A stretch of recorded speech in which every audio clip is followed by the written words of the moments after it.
Hi, hello! Welcome to the only channel where you can get high quality Poppy entertainment for the low price of, well, we all play League of Legends already, so I guess your eternal soul is out of the question. Never mind that. Before we begin, I know I haven't posted anything in quite some time. I've been in kind of a YouTube mental block, but we are back and better than ever. So with that being said, don't forget to like and subscribe if you already aren't, because there are a lot more League videos to come. Well everyone, the Poppy main extraordinaire is back at it once again with the spiciest of all Poppy entertainment for your viewing pleasure. Now you're all probably wondering where the heck I've been. Well, you see, I've been on a long, harrowing journey to ascend to Poppy godhood and reach the ranks of the Poppy legends. And how does one do that, you ask? By reaching 1 million mastery points. I knew only then could I bring you all the best Poppy entertainment your wee pupils can view. So with that goal now achieved, the next one is to suffer my way back to Diamond and see how far we can go. But along my journey, I've learned many things. Made many long-lasting friendships, bonked a lot of Yasuo mains, collected their precious tears to bake into my cookies, but most importantly, I found a cat,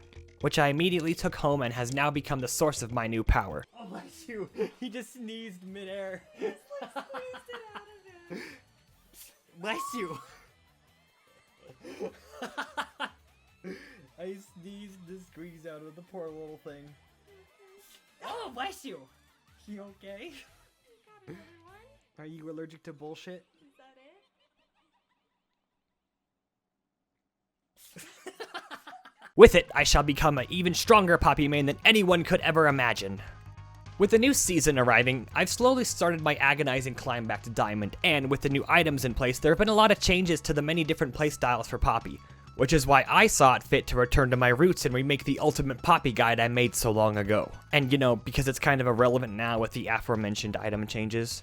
So, I present to you the new and improved Ultimate Poppy Guide. Not only will I be covering all the basics of Poppy, but I will also be covering brand new things I didn't include in my past guide. Mainly the big ability combos that can make or break a good Poppy player. So, let's get into this new and improved Poppy Guide and all the juicy wisdom that I can pass down to you, my fellow Popsters. To start things off, let's go over her abilities. Her passive is Iron Ambassador. Every few seconds, your next auto attack will throw a shield at your target, dealing bonus magic damage and bouncing to the floor. If you pick up the shield, it grants you a small percentage HP shield for a few seconds. Enemy champions can also step on this shield to break it, meaning you get nothing but eternal sadness. Or at least for the next 10-ish seconds until it's back up. However, if the attack manages to kill the target, it will automatically bounce back to Poppy, granting her the shield. Keep in mind this shield toss does have a small windup and could mess up your last hit timing. But it can also be cancelled to bait out a Yasuo wind wall, Riven E, or simply to assert dominance on your lane opponent. This is one of your main harass tools in lane. It procs on hit abilities, so my preferred combo is Grasp and Divine Sunderer for a chonky harass about every 10 seconds. A few notable tips on this: there are a lot of speculation about the mechanics of where the shield lands when it's tossed. It's believed it lands near the closest wall, but sometimes it can be unreliable. Another thing to note is that the shield will bounce off and return to you off jungle plants. So if you're fighting in the jungle and need to have the shield immediately for some epic outplays, that's your best bet. Her Q is Hammer Shock. You smash the ground in a small area causing physical damage plus 8% max HP damage. The zone then slows for 1 second and then erupts, dealing the initial damage again. Use this whenever your lane opponent goes up to farm. Each and every time. Teach them that every time they want to come up and farm, they will be met with some serious hammer bonks. The biggest thing mechanically I can think of with her Q is that you are able to get some pretty impressive plays with a flash Q. During Poppy's initial Q animation, she will jump up and then slam the ground. During the jump, if you flash, the Q will land in the area where you flashed. Keep in mind that will also land in the direction you flashed, so if you mess up the area, you can correct it with a flash if needed.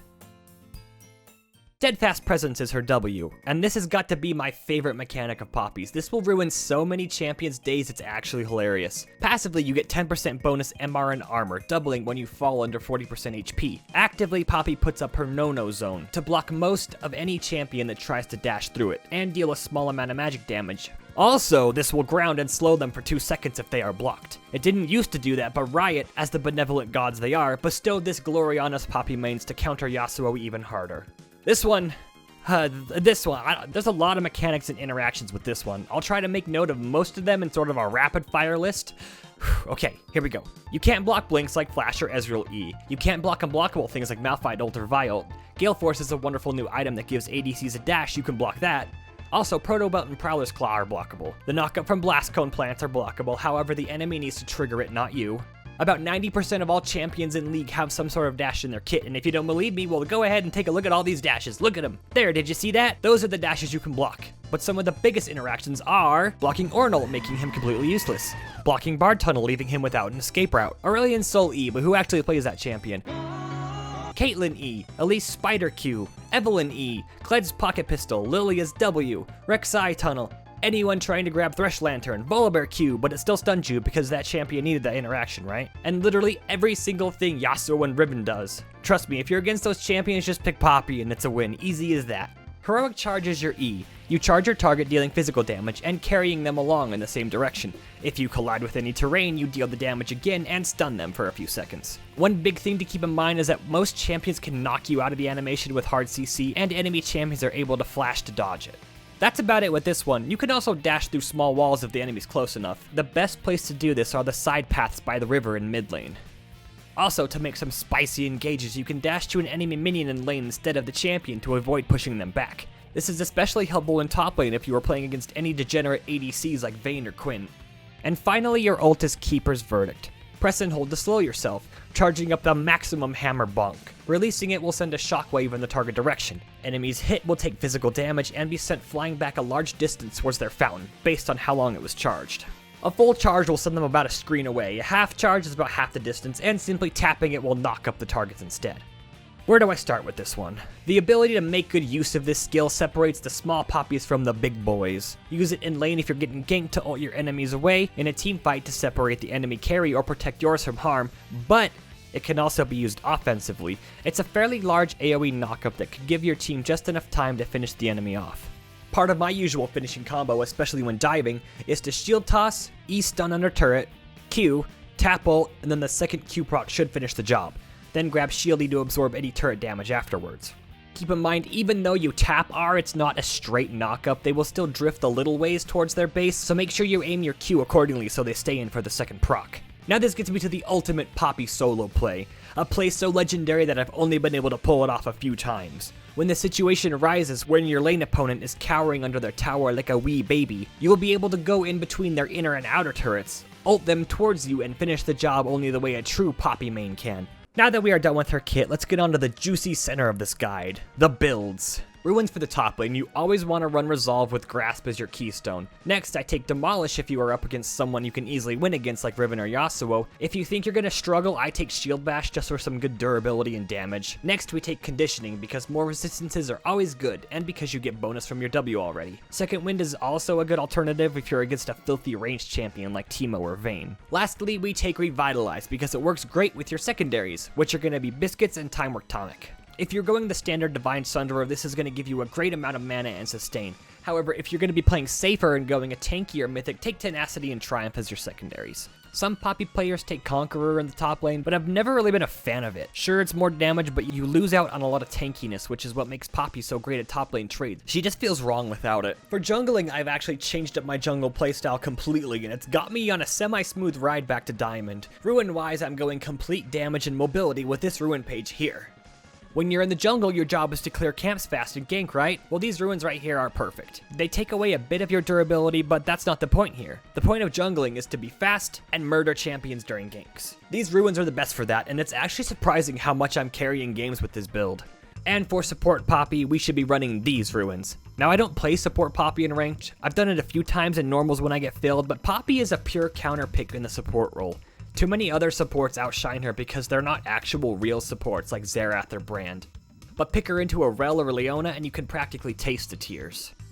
Now for the main course, the brand spanking new reason as to why I'm remaking this video, the items. What's best to build on Poppy? How can I be the best Poppy I can be? All of this will be answered and so much more within this section. But before we get into all the items, let me talk about one item specifically. One item that rules all. The holy grail of items that you should be building on Poppy like 90% of the time. Ladies and gentlemen, I am here to spread the good news of our Lord and Savior, Divine Sunderer. This item is ridiculous. If you are playing top lane or jungle Poppy, this is the mythic you want to build pretty much all of the time. Unless you need to zip up your brave pants and go full tank mode, you should buy Divine Sunderer as your mythic. It gives you 40 AD, 20 ability haste, and 400 HP. Everything Poppy needs because she already gets a good amount of resistances from her W. But the best thing is the Spellblade effect. After using a spell, your next auto, and yes, your shield toss, will deal 12% of your target's max HP as bonus damage, and heal you for 8% of your own health. Plus, it gives you 5% bonus armor and magic pen for each legendary item you finish. So you have that percentage HP damage, on top of your cube percentage HP damage, resistance shred, as well as a decent chunk of healing all baked into one item. It's too insane not to buy. But if you need to go the more tanky route, any of the tank mythics will do. Sunfire is best in top lane to win trades, Frostfire Gauntlet if you're in the jungle and need some beef and more CC for ganks, or Turbo Chem Tank for maximum speedy poopy ganks. First, you want to start with Corrupting Potion, or Doran's Shield if it's a more pokey matchup. My standard finished top lane builds will usually look something like this. Divine Sunderer and Deadmans are the core of almost every Poppy build. They give you an excellent amount of damage, sustain, and mobility to make all the plays necessary to carry your team to victory. But of course this is all situational. The Sunderer is the important part, but of course you need to itemize against the enemy team. You can't just be a small brain boy and build the same thing every game. For armor options, of course we do have the Deadmans, then there's Thornmail, Randuin's, Gargoyles, and you know they added this tasty new item, Anathema's Chains? Anaheim? That one. Think of it as a reverse Knight's Vow. You pick an enemy, perhaps the enemy ADC, because you're bot lane fed and has the equivalent IQ of a river weasel.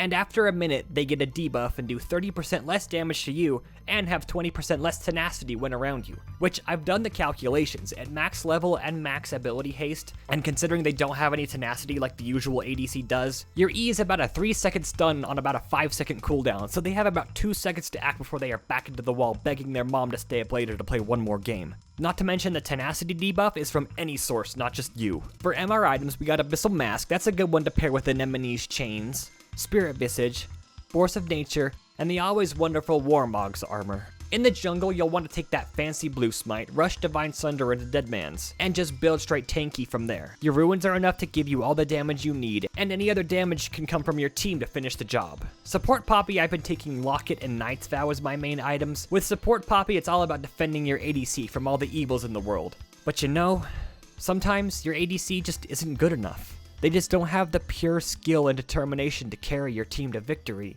Sometimes, you just gotta do it yourself.